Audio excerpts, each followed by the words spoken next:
Bonjour à tous et à toutes. Aujourd'hui, on se retrouve avec un petit fond façon écaillé. C'est parti, il vous faudra ce matériel-là. On va commencer tout doucement. Du papier assez épais, quoique minimum un papier de 180 grammes suffira, parce que j'ai fait des fonds sur du 180 grammes. Mais si vous avez ces papiers-là de chez Action, exemple, vous pouvez l'utiliser. De la peinture acrylique, la couleur que vous voulez, mais il vous faudra minimum une noire. Il faut quand même une noire, ou voire du gesso noir. Si vous n'avez pas de gesso noir, une acrylique noire de chez Action, ça suffira. Des petits pinceaux, une vieille bougie, ou alors si vous avez de la paraffine, utilisez de la paraffine. Des spatules de chantier, j'appelle ça, pour reboucher les trous dans les murs. Vous piquez ça à votre mari, ni vu ni connu, et voilà que je t'embrouille. Des petites spatules comme ça, et c'est parti. On y va? Je vous montre ça. On prend une feuille blanche, bleue ou verte, si vous en avez de couleur, on s'en fout puisqu'on va venir les peindre. J'ai avancé quand même le boulot. Sur cette page de le papier blanc de chez Action, j'ai seulement mis en fond de l'acrylique noir. Tout simplement pour voir, parce que j'ai utilisé le gesso noir sur ce papier-là. Vous voyez, j'ai pris 180 grammes sur ce papier-là. Je veux voir s'il y a une différence si on met en fond du gesso et si on met de l'acrylique. Est-ce que c'est pareil? Vous mettez en peinture votre feuille, en peinture foncée, je vais dire, acrylique noir, gesso noir. Ça, c'est fait. Ensuite, vous prenez votre bougie. Il y a les bougies, des fois, dans le commerce, si vous n'avez pas de pain de paraffine, il y a des petits trucs là qu'il faut enlever, gratter, parce que c'est ce qu'il y a en dessous qui brûle en fait. Donc vous grattez et vous prenez votre bougie. On va prendre sa feuille comme ça. Et on vient prendre sa bougie, une fois qu'on a mis son gesso, son acrylique, on vient la gratter sur sa feuille. Insistez sur les bords, parce que ça va faire un super effet.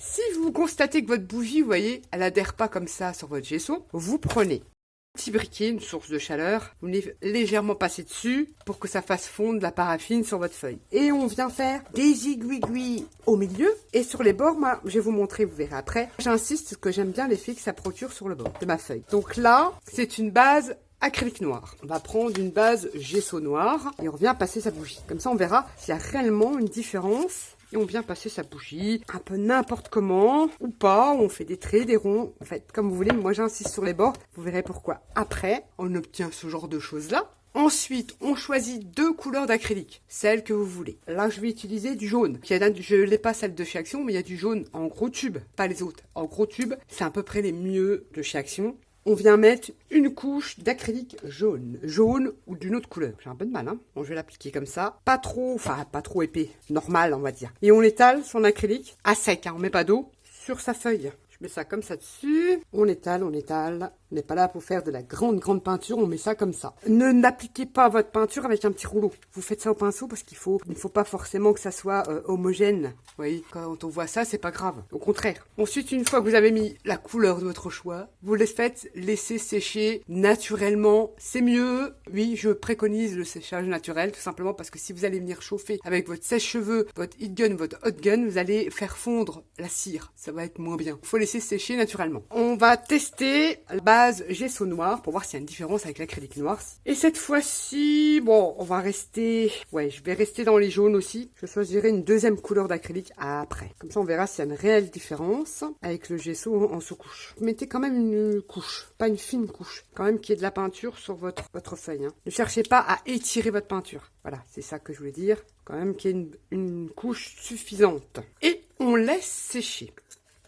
Une fois que votre peinture est bien sèche, il faut vraiment attendre que ça soit bien sec. Je sais pas si vous allez bien voir, où on a passé notre bougie, on a des petits grains. Vous frottez pas, vous laissez comme ça. Vous voyez, ça fait granuleux, ça fait des pâtés. Vous laissez, c'est normal. Ça en fait partout, ça fait plein de petits grains comme ça. Vous voyez, c'est pas, vous les laissez, vous faites pas, vous frottez surtout pas. Vous les laissez. On a mis notre acrylique noir ou gesso noir. Ensuite, on a appliqué la bougie comme ci, comme ça. On a remis de l'acrylique, la peinture, la couleur de votre choix. Et on a laissé sécher. C'est parti pour la suite. On reprend sa bougie et on revient la passer comme on a fait sur son gesso. C'est pour ça que, comme on appuie, il faut vraiment que votre peinture soit bien sec. On vient la passer comme ceci sur nos fonds. Donc là, vous vous souvenez, c'était fond acrylique et là, fond gesso. Pour celles qui n'ont pas de gesso, elles pourront sûrement, vous voyez, j'ai appuyé trop fort, c'est pas grave. Elles pourront utiliser l'acrylique. On a fait ceci. Ensuite, on choisit une deuxième couleur acrylique. On va faire avec du bleu, moitié marron. Prenez des couleurs que vous voulez, vous testez. Là, on prend du bleu, toujours pareil. Là, c'est de chez Action, c'est du turquoise, c'est ça. Et on revient remettre en peinture perso. La deuxième couche, je la mettrai plus fine. La bleue, je mettrai une couche plus fine que la jaune. Ça, après, c'est une histoire de goût. C'est à vous d'expérimenter, de faire des essais, de marier les couleurs, de voir lequel fond vous plairait le plus. Donc là, j'aurais tendance à vous dire à étirer ma peinture, tout simplement. Faire un... Hop, on va essayer de faire moitié-moitié. Et l'autre côté, on va mettre du marron. Pareil de chez Action. Alors celle-là, elle est très liquide. Oui, on se passe de commentaires, hein. Je sais, je vous entends. Quelle belle couleur marronnée. Et on tartouille, on tartouille, on tartouille. Comme dirait ma fraude. C'est vrai que la marron, je trouve que la marron, elle est moins opaque que la bleue. On verra bien au séchage. Et on vient, hop, appliquer sa deuxième acrylique. Je crois que j'en ai mis la dose. Et on laisse bien sécher, je dis bien naturellement. Mettez ça sur votre radiateur ou à côté de votre feu à bois. Vous attendez que ça sèche. On va s'occuper du fond gesso. Bon, c'est pas grave, là j'ai appuyé un peu fort, mais ce n'est point grave. Ça fera sans doute un effet supplémentaire. Quelle couleur allons-nous mettre? J'ai envie d'essayer un marron plus clair. Vous verrez, j'ai fait d'autres essais. C'est des peintures que j'ai trouvées récemment chez Nose de l'arrivage PBO. Enfin, c'est de la crème de pochoir, mais on peut l'utiliser puisque c'est de l'acrylique. On peut l'utiliser, j'ai déjà testé. Je dirais qu'elle n'a pas un pouvoir méga couvrant, plus que celle de chez Action, mais elle est semi-opaque. Mais j'aime bien. Je sais pas ce que ça va donner, hein. Ça va faire un drôle de truc, je pense ça, mais c'est pas grave. On s'amuse, une fois qu'on a fait tous nos tests, après on sait quelle couleur utiliser. On se prend pas la tête. Et puis peut-être que ce fond-là peut plaire à d'autres ou pas, tout simplement. Et on laisse sécher naturellement. Et on se retrouve après pour la suite de nos aventures. On se retrouve avec notre deuxième couche d'acrylique de sec. Oh, vous voyez, ça fait tout granuleux comme ça, vous voyez, avec la bougie. C'est pas grave. Une fois que tout est sec, on vient maintenant, c'est là qu'on vient prendre nos spatules qu'on aura piquées à son mari. Ou pas, hein. Vous pouvez essayer avec une carte bleue, je ne sais pas si ça fonctionne. Il faut quand même aller plus ou moins doucement, en sachant que cette technique-là, c'est une technique qui est employée sur les meubles. Quand je faisais beaucoup de rénovation de meubles anciens, j'ai utilisé cette technique-là pour donner l'effet écaillé sur un meuble. Là, quand même, il y a les molos, c'est du papier. Et l'effet qui en ressort est super sympa. On prend sa spatule et on vient quand même gratter, c'est-à-dire qu'en grattant, on enlève la couche de bougie jusqu'à, forcément, comme on a peint sur du blanc, à faire apparaître notre fond noir. Donc on y va doucement, c'est à vous de jauger la force de pression sur votre spatule. J'ose pas trop au début, je vois après. Et en fait, en grattant comme ça, on enlève la paraffine de la bougie. Vous voyez? Donc c'est pas fini, hein. Et on peut utiliser plusieurs sortes de spatules, bon, je vais y arriver.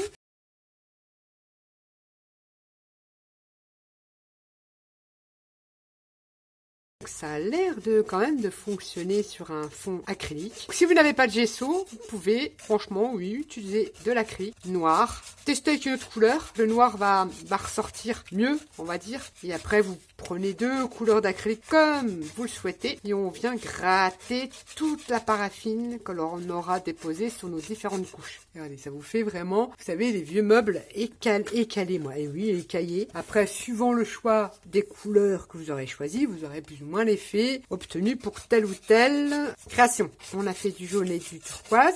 C'est un gratté. On enlève sa paraffine.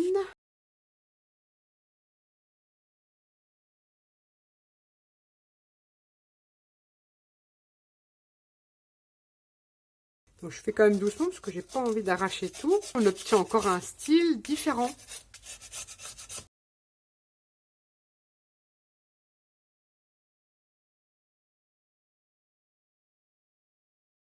Et vous enlevez, vous grattez toute la bougie que vous avez mis pour avoir un effet lisse. Bon là, je l'ai pas fini, hein, mais regardez les effets que vous pouvez obtenir. C'est une peinture écaillée et ça peut être super sympa. Bien sûr, je vous montrerai qu'on peut réaliser. On fera des tutos après par la suite. On finit d'enlever toute sa petite cire pour enlever les petits grains et on obtient un effet écaillé qui est plutôt sympa. Donc ça, c'est le fond acrylique. J'avais testé avec le gesso. Oula, fond gesso. Voilà, ça fonctionne. Les deux fonctionnent. Donc si vous n'avez pas de gesso, vous pouvez prendre de l'acrylique noir. Après, c'est un peu de patience, faire preuve de patience pour gratter toute cette... En sachant que j'en ai pas mis partout, moi, de la paraffine sur celui-là. Pour vous montrer que je n'en avais pas mis partout. Quand vous mettez pas de paraffine, vous voyez, vous grattez. Vous allez enlever que la première couche. c'était pour vous montrer la différence. Là, je n'ai pas mis de paraffine, enfin de bougie. Vous aurez beau gratter, vous allez retirer que la première couche de bleu. Là, de ce côté-là, j'en ai mis un petit peu d'ici, de là. Et on voit très bien la différence. Quand on met pas de paraffine, on a beau gratter, on n'obtient pas ce résultat. Je veux dire de la bougie, paraffine, bougie. J'ai voulu, oui, c'est vrai que j'ai pas mis de bougie là pour vous montrer que si on met pas la bougie, on n'obtient pas cet effet écaillé. On va terminer celui-là. Et puis quand le rendu vous plaît, que tout est retiré, bah vous arrêtez. Moi, j'aime beaucoup. Alors, j'ai forcément réalisé d'autres fonds. Là, j'ai fait du noir, marron et bleu. Enfin, c'est mes couleurs. Après, vous utilisez l'acrylique que vous voulez. Et j'ai fait ça. Vous vous rappelez, dans un haul nose, j'avais acheté un chemin de table en espèce de papier de riz. Et ben, je l'ai collé sur mon fond écaillé. Ben, ça fait super joli.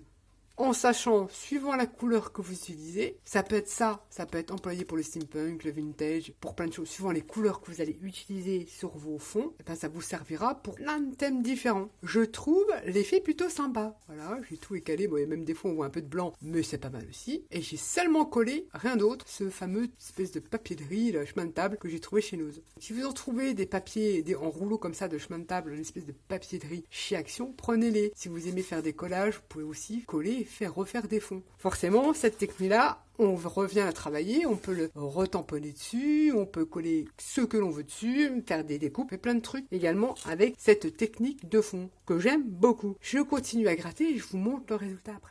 On se retrouve, j'ai gratté ce qui était à gratter. Ça, c'est aléatoire hein, quand vous déposez sur vos peintures. Soit vous essayez de calculer ou pas. J'aime bien en mettre sur le bord de la feuille pour faire cet effet écaillé comme ça. Bon, après, c'est sûr qu'on retrouve plein de petits coups d'aspi. Il n'y a plus rien. C'est pour ça que j'aime bien faire le bord des feuilles pour faire cet effet. Ça, on l'a fait ensemble. Donc, vous pouvez, rappel, utiliser de l'acrylique noir ou tout simplement du gesso noir. Les deux fonctionnent. C'est pas une obligation d'avoir du gesso noir. Ça, c'est un fond gesso et ça, c'est un fond acrylique. Ça fonctionne très bien. Et j'avais réalisé celui-ci, mais j'avais pas mis beaucoup de cire de bougie. Donc, ça reste tout simple, mais on revient les travailler. Tamponnage, collage, découpe, ce que vous voulez dessus. Puis, j'avais fait comme ça aussi en fuchsia, blanc et noir. Donc, forcément, toujours un fond noir. À tester aussi avec une peinture, un fond blanc. Je pense qu'il faut une peinture assez foncée en début, que ça crée vraiment le contraste. J'aime bien ce côté-là.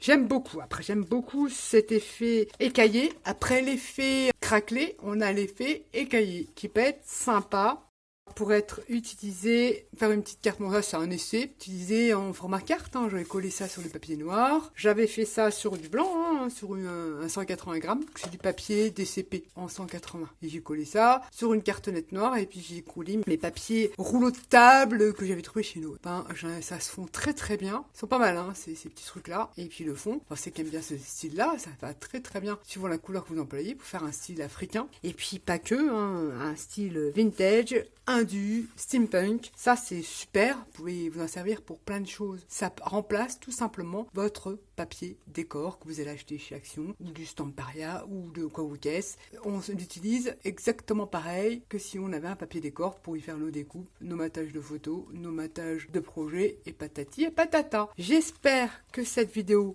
vous aura bien plu. Je vous partage encore une petite astuce, pas de moi, tout le monde la connaît, mais pourquoi pas se l'approprier pour nous, le scrapbooking. Voilà. Sur ce, je vous fais à tous et à toutes des gros bisous, et je vous dis à bientôt pour une prochaine vidéo. Bye bye.